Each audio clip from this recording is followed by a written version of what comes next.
Bismillahirrahmanirrahim. Assalamualaikum warahmatullahi wabarakatuh. Waalaikumsalam warahmatullahi wabarakatuh. Bismillah, alhamdulillah, wassalatu wassalamu ala nabiyyina Muhammad ibn Abdillah wa ala alihi wa ashabihi wa mawalah. Allahumma salli ala nuril anwar wa asiril absar wa kiryatil aghyar wa miftahi babil yasar Sayyidina Muhammadil Muhtar wa alihil athhar wa ashabil ahyar. Amma ba'du. Ya ibadallah, usikum wa nafsi bitaqwallah wa ta'atihi la'alakum turhamun. Qala Allah Ta'ala, a'udzu billahi minasy syaithanir rajim. Bismillahirrahmanirrahim. Fatazawwadu fa inna khairaz zadi taqwa. Al-ayat. Hadirin sidang salat subuh rahimakumullah. Bersyukur kita kepada Allah Subhanahu wa taala atas limpahan karunia-Nya kepada kita semua. Kembali kita dibangunkan oleh Allah Subhanahu wa taala dari istirahat kita yang beberapa saat dengan tujuan adalah untuk memulihkan kembali fisik kita, saraf-saraf kita, semua organ-organ tubuh kita yang sudah berbelas-belas jam, minimal 9 sampai 12 jam digunakan untuk aktivitas keseharian kita. Oleh karena itu, mari kita sama-sama untuk banyak-banyak mengingat tentang kematian. Karena salah satu latihan kita bahwa ketika kita ditidurkan oleh Allah Subhanahu wa taala ini menunjukkan bahwa satu saat kita akan berhenti dalam hidup ini, mengakhiri kehidupan kita, yaitu dengan datangnya ajal sesuai dengan batas-batasnya kita masing-masing. Dan nanti suatu waktu, suatu saat kita akan dibangkitkan kembali. Seperti inilah regulasi kehidupan kita. Jadi setiap hari kita sudah diingatkan oleh Allah Subhanahu wa taala dengan adanya hidup mati, hidup mati. Jadi kita ingatkan kembali dalam Quran surat Al-Baqarah, kaifa takfuruna billahi amwat fa ahyakum tsumma yumitukum tsumma yuhyikum tsumma ilaihi turja'un. Diingatkan kepada kita semua bahwa dulunya kita tidak ada, kemudian diadakan, dihidupkan di dunia ini, kemudian nanti akan dimatikan lagi oleh Allah Subhanahu wa taala, dan kemudian nanti akan dihidupkan kembali oleh Allah selama-lamanya. Jamaah subuh rahimakumullah, maka satu hal yang perlu kita sama-sama kita perhatikan bahwa dalam rangka kita untuk menghadap kepada Allah Subhanahu wa taala itu adalah iman dan amal soleh. Fatazawwadu fa inna khairaz zadi taqwa.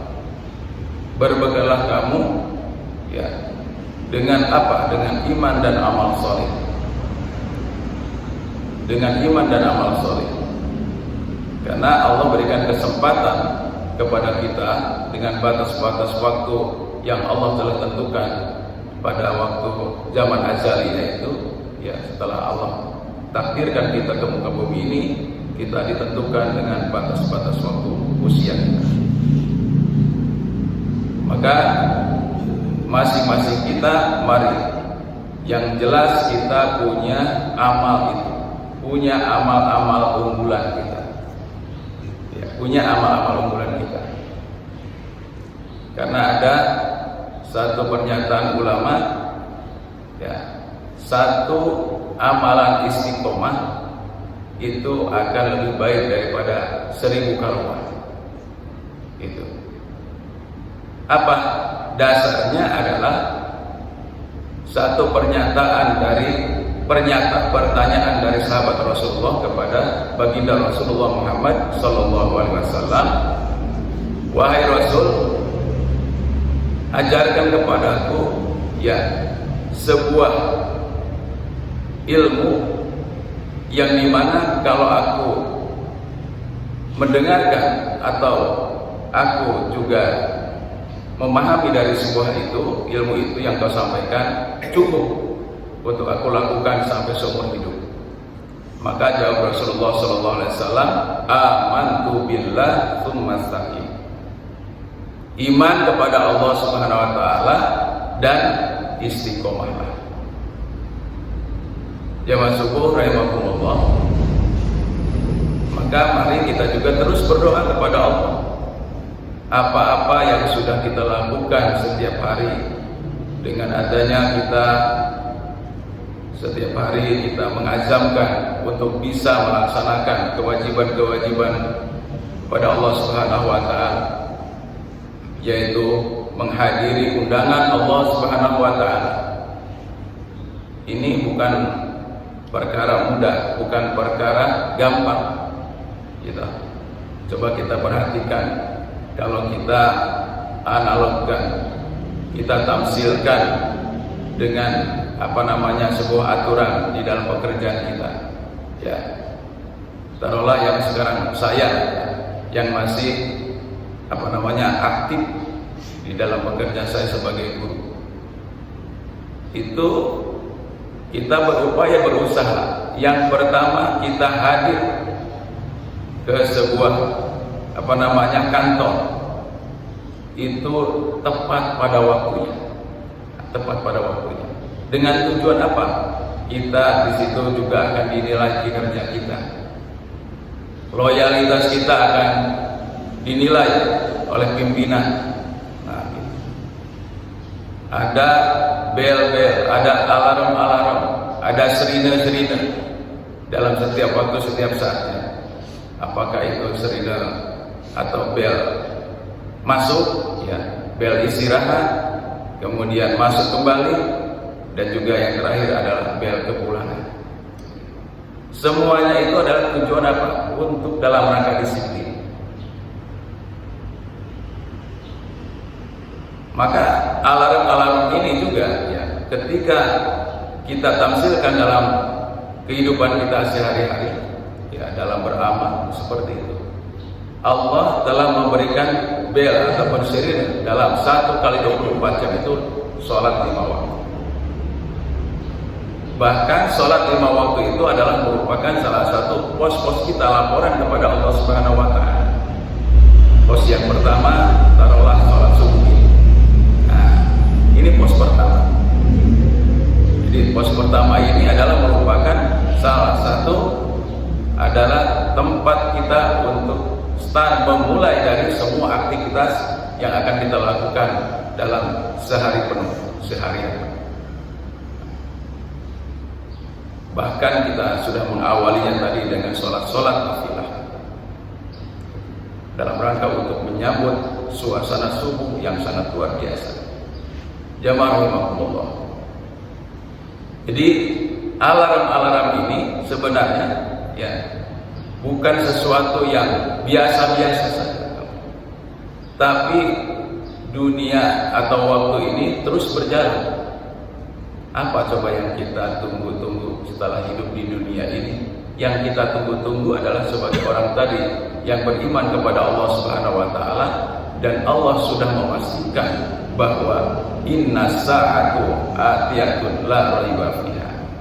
Sesungguhnya as-sa'ah, yang namanya as-sa'ah di sini adalah batas waktu yang telah Allah tentukan kepada kita masing-masing.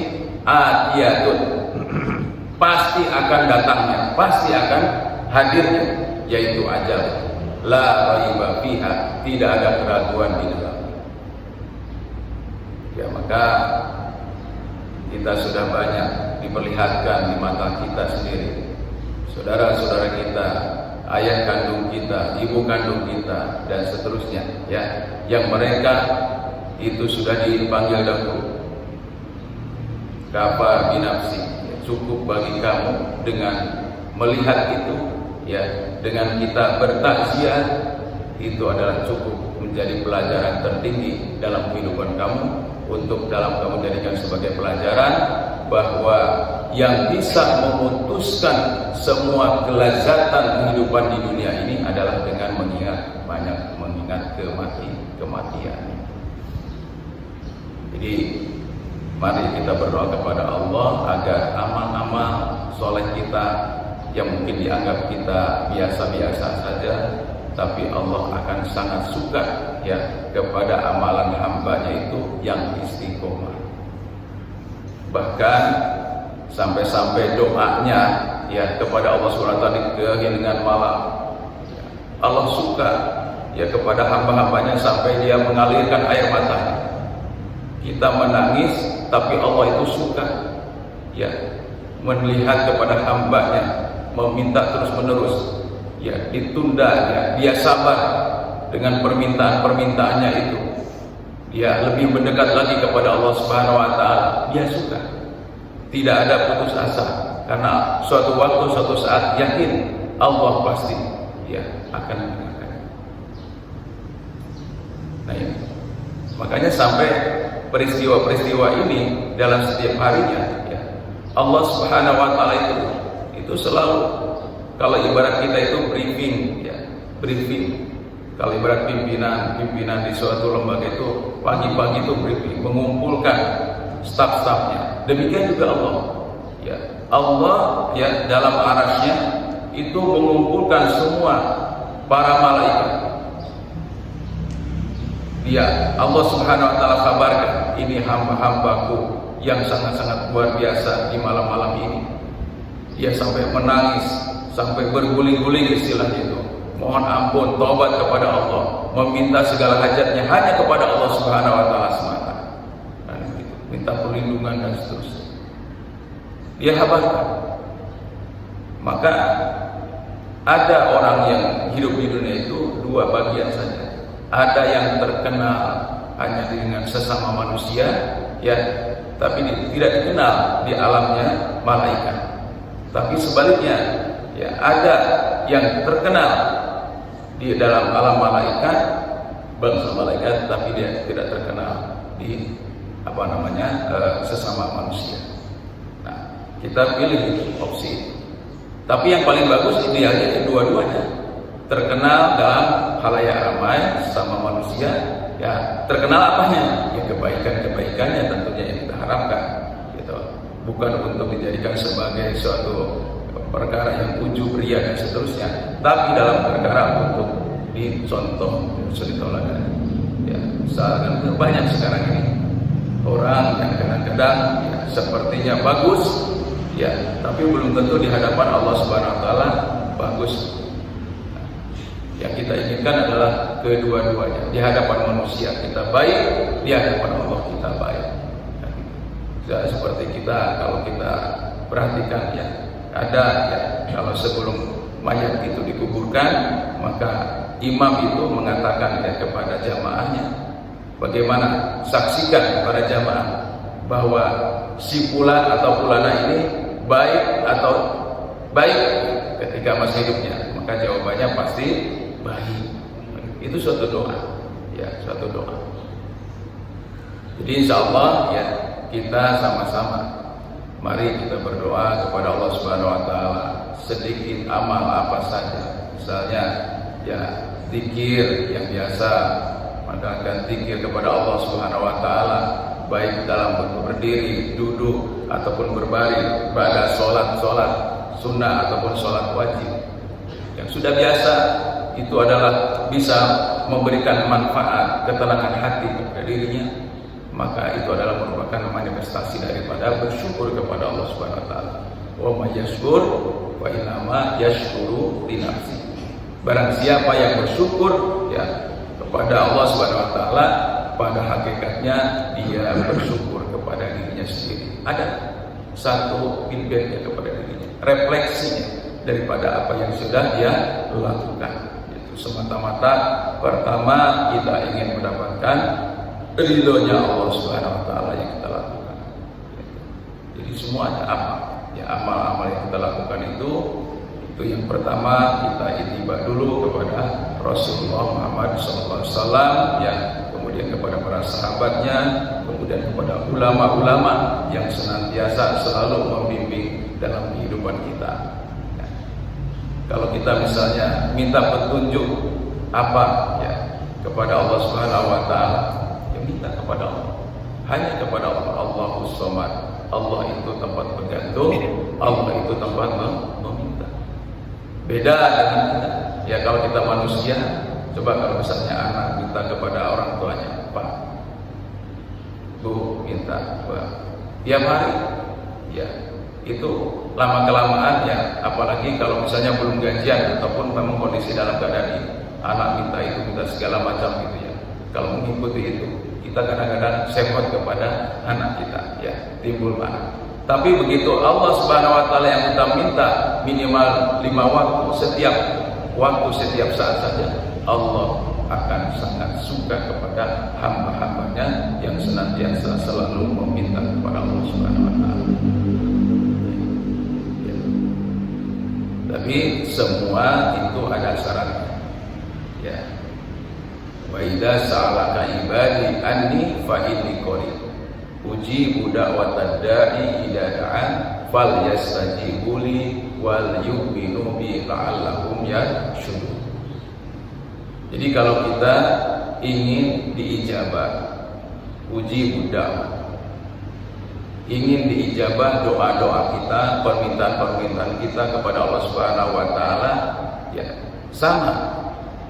Segala sesuatu itu sebelum kita ingin mendapatkan hak, maka laksanakan kewajiban dulu kita. Kewajiban kita itu apa? Menyembah kepada Allah, melakukan semua apa-apa yang diperintahkan oleh Allah Subhanahu Wa Taala selama di dunia ini. Karena perintah ini ya hanya berlaku sewaktu kita hidup di dunia. Untuk dalam rangka apa? Nanti kembali kepada Allah Subhanahu Wa Taala mempertanggungjawabkan apa semua perbuatan-perbuatan kita selama hidup di dunia. Wa man amila sholihan, ya, barang siapa yang beramal soleh, maka Allah nanti akan perlihatkan kehidupannya nanti di akhirat itu dengan kehidupan yang yasir, kehidupan yang sangat dipermudah oleh Allah Subhanahu Wa Taala. Wa may ya'mal mithqala dzarratin khairan yarah wa may ya'mal mithqala dzarratin syarran yarah. Akan semuanya Allah perlihatkan kepada kita itu. Berat, kecil, ya, ataupun apa ya istilahnya, biasa-biasa saja semuanya. Semua amal perbuatan kita itu akan diperlihatkan oleh Allah Subhanahu Wa Taala kepada kita semua. Jadi inilah adalah merupakan salah satu tadzkirah, mengingatkan kepada kita semua bahwa waktu terus bergulir kepada kita semua. Ya, kita lihat hari ini kita sudah masuki pertengahan pada bulan Dzulhijjah. Kemarin sudah disampaikan bahwa bulan Dzulhijjah itu bulan yang ke-12, bulan yang terakhir di dalam tahun Hijriah. Sebentar lagi kita sudah akan berganti tahun baru. Nah, sudah itu adalah sudah selayaknya kita terus, kita yang ditunggu-tunggu dalam kehidupan kita itu tidak ada lain adalah bertemunya, ya, liqa illah, bertemunya dengan Allah Subhanahu Wa Taala, dengan harapan bahwa barang siapa yang mengharapkan hanya pertemuan dengan Allah Subhanahu Wa Taala semata, maka kata Allah Subhanahu Wa Taala adalah pertama, banyak-banyak kita mengingat kepada Allah Subhanahu Wa Taala, banyak-banyak mengingat Allah Subhanahu Wa Taala. Ala bidzikrillah tatma'innul qulub. Banyaklah mengingat kepada Allah Subhanahu Wa Taala, dzikron katsiran. Ya, kalaupun misalnya tadi memang ya, kalau kita perhatikan istighfar saja habis sholat cuma 3 kali, gitu. Kemudian tasbih 3 kali, tahmid 33 kali, dibatasi. Itu semua itu adalah dalam rangka untuk apa? Ya, kebersamaan. Ya, kita tidak tahu bahwa habis ini apa, habis ini apa, habis ini apa. Jadi kita juga mengatur waktu. kecuali kalau kita sedang beribadah sunnah sendirian, ya silahkan, tidak dibatasi mengingat kepada Allah tadi. Ya, bahkan sampai kita sambil bekerja terus mengingat kepada Allah Subhanahu Wa Taala. Jadi kita memang disitulah dibatasin ya supaya kita itu istiqomah terus. Jangan sampai pula kita habis sholat assalamualaikum kumrun, ya, kalau bahasa saya itu istiqomah. Ya, tidak istiqomah. Jadi istiqomahnya dalam istiqomah yang tidak baik. Habis salam langsung turun. Ya. Jadi banyak ya, permintaan kita, bedanya kita kepada manusia sama manusia. Kalau kita banyak minta kepada makhluk, banyak minta kepada bergantung kepada makhluk, itu Allah Subhanahu Wa Taala tidak suka. Tapi yang Allah sukai adalah ketika kita selalu menggantungkan diri kita kepada Allah Subhanahu Wa Taala. Yang kedua adalah muhasabah diri, banyak menghisab diri. Ya, istighfar itu sebenarnya adalah menghisab diri. Taubat itu adalah sebenarnya menghisab diri kepada kita. Ya, insyaallah apa yang kita lakukan setiap waktu, setiap saat itu akan dihisab, dimuhasabah dalam setiap sholat 5 waktu. Demikian barangkali yang dapat saya sampaikan pada kesempatan subuh kali ini.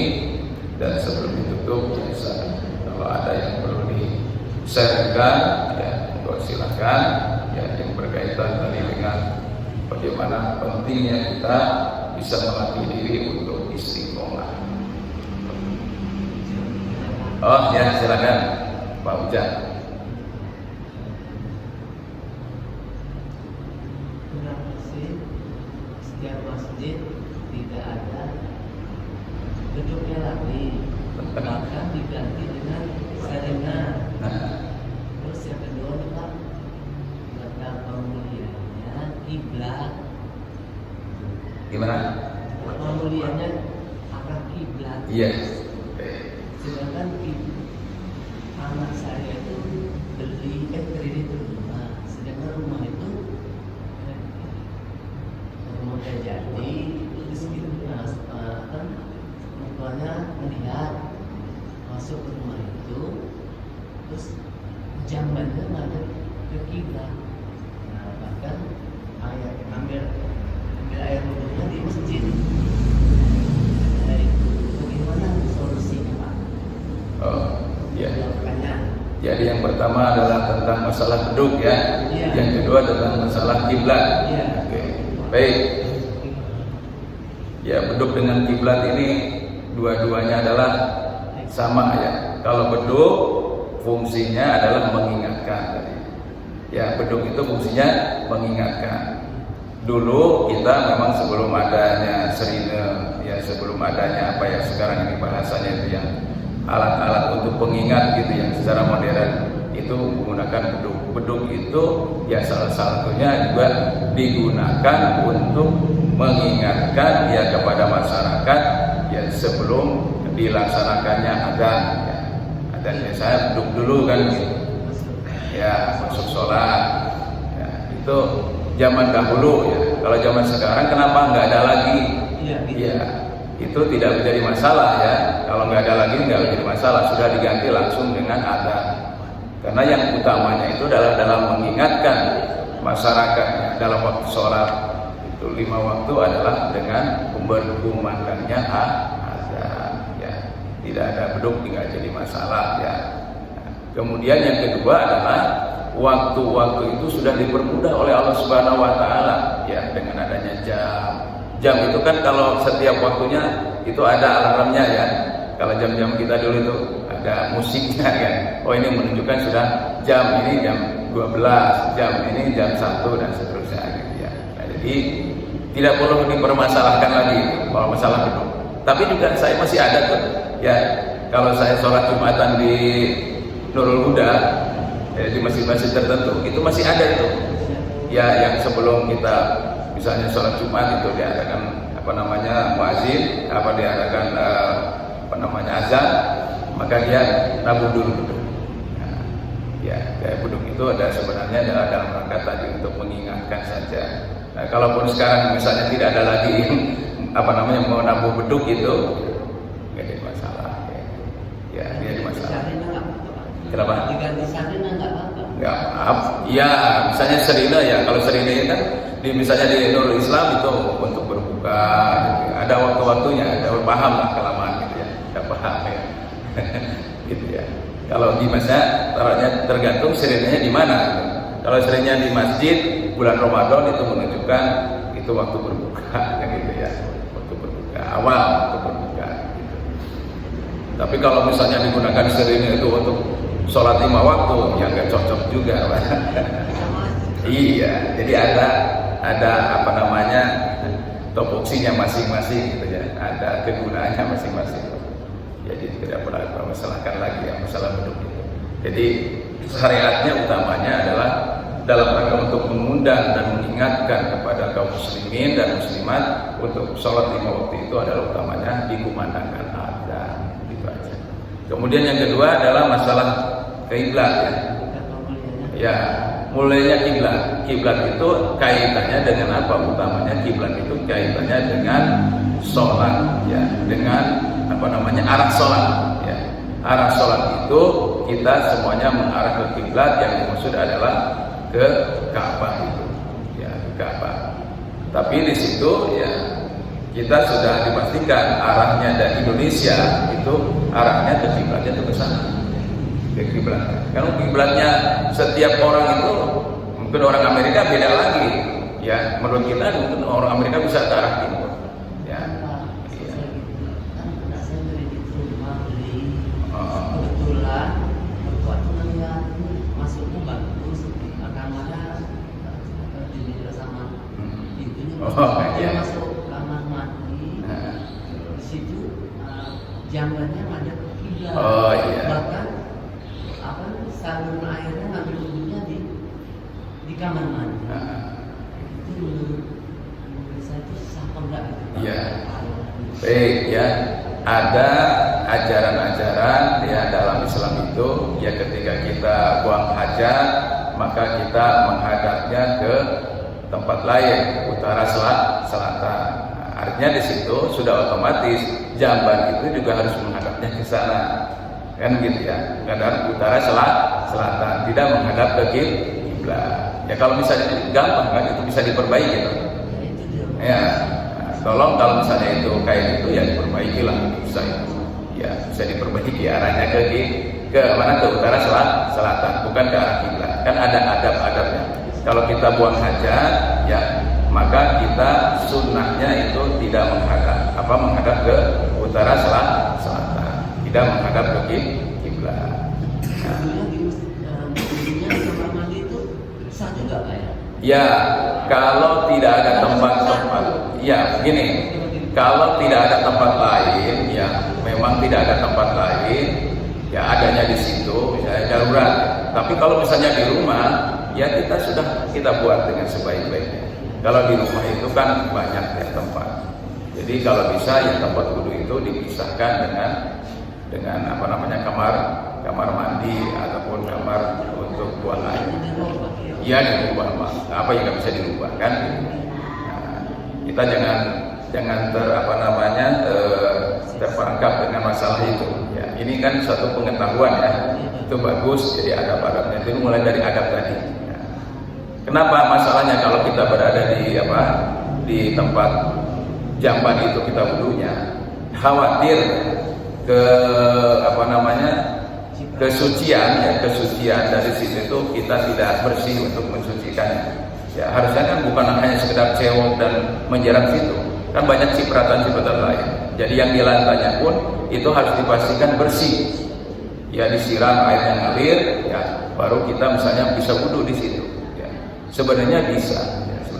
Tapi kalau misalnya itu dengan setiap harinya kita memang wudhunya itu adalah di rumah misalnya, kalau kita buatlah ya tempat yang aman ya dari situ. Iya, dibuat di luar kayak gimana gitu ya, pakai paralon kan gitu ya. Ada di tempat lain kan gitu ya, khusus wudhu gitu. Benar Pak Ujang, kalau keluar itu kan rumah. Iya, itu kita sendiri yang mengatur insya Allah ya. Nah, karena keterbatasan tadi, barangkali keterbatasan pengetahuan bisa jadi kan, bisa jadi ya. Kita bisa Pak ya. Ya, intinya tetap bisa. Sekarang sudah ditanyakan sama saya, kalau bisa dirubah itu, ya dirubah ya. Pasti itu. Dirubah itu aja. Ya kalau sudah berlalu lalu ya sudah nggak apa-apa. Ya itu aja barangkali bagus, itu dalam rangka untuk hati-hati kita dalam rangka bersuci. Kenapa? Karena kalau kita sholat membawa najis, maka itu tidak sah juga sholatnya. Ya tidak sah karena kita membawa najis. Nah, gitu. Sifat ini hati-hati. Ya dalam bersuci. Banyak orang yang masuk ke dalam neraka itu gara-gara tidak memperhatikan toharoh atau suci. Itu aja. Insya Allah cukup ya semuanya. Mudah-mudahan bermanfaat dan Allah kita semuanya akan selalu berdoa kepada Allah agar diberikan satu keistimewaan dalam setiap amal soleh yang insya Allah itu akan menjadikan salah satu kita masuk ke dalam surganya Allah Subhanahu wa Ta'ala. Mari kita tutup dengan bersama mengucap lafaz hamdalah. Alhamdulillahirabbil alamin.